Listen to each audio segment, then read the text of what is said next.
Hoparlörlerinden yani örgütün kendi marşlarını çaldırması. Yani bunlar aslında hepsi İslam'a olan düşmanlık, İslam'a olan kinin bir ifadesiydi, bir yansımasıydı.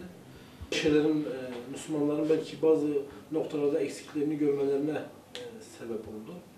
İnşallah yani bu Müslümanların biraz da... Eksiklerimizdendir zaten. Eksikliğimiz olmasa bunları çekmezdik. Aynen öyle. Yani mutlak bir şeylik var ki. Doğrudur. Müslümanların duyarsızlığından, Müslümanların vurdum duymazlığından alıyorlar. Hakeza yani bu mürted örgüt de Müslümanların kutsallarına saldırıyor. Aslında Müslümanların olaylara böyle yani çok dışarıdan bakmasıyla, vurdum duymaz davranışıyla, bana ne anlayışıyla onlar o cesareti oradan alıyorlar. O STK'ların olduğu yerlere bırakılmış, işte biraz şişeleri atılmış içeriye, hani Kur'an-ı Kerim'in olduğu yere. Şimdi dolayısıyla yani biz sessiz kaldıkça, biz bu konulara tepki göstermedikçe onlar da cesaret alıyor. Tabii o kadar basit. Evet. Yani, o gruba mensup insan kendi grubunun menfaatini kendi inancının üzerinde görüyor. Maalesef. Meydana gelen hareketin benim grubumun zararı var mı? O zaman tepki koyuyor. Yok mu? Problem yok. Ama İslam zarar görüyor veya bir Müslüman görüyor veya bir mazlum zulümmene görüyor. Bu ikinci planda. Şöyle birbirinize sarılacaksınız diyor. Biz Müslümanlar böyle sarılmayı becerebilirsek, dediğiniz gibi hiç kimsenin gücü bize yetmez. Yani ne ekonomik gücü, ne silah gücü. Çünkü bizde ölmek en büyük şereftir. Değil mi? Şehitliktir yani. Ama bizim inancımız dışında başka hiçbir inançta böyle bir şeref yok.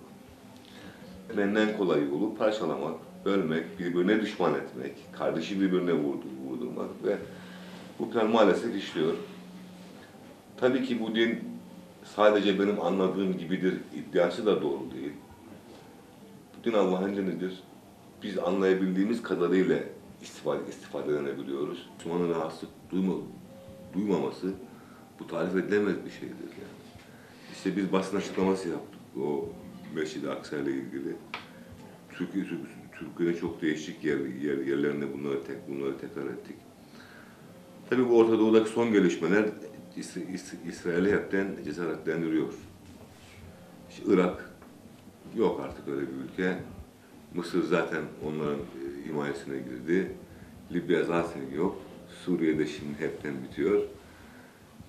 Etraf boşalıyor. Ve nihai hedeflerine doğru daha hızlı adım atmaya başladılar. Biz inanıyoruz ki bunların hedefleri İslam dünyasını yok etmek her şeyden önce.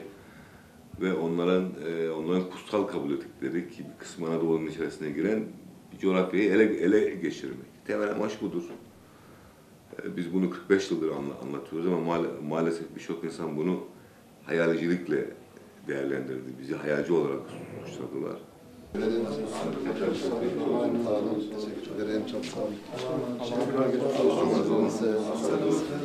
Çok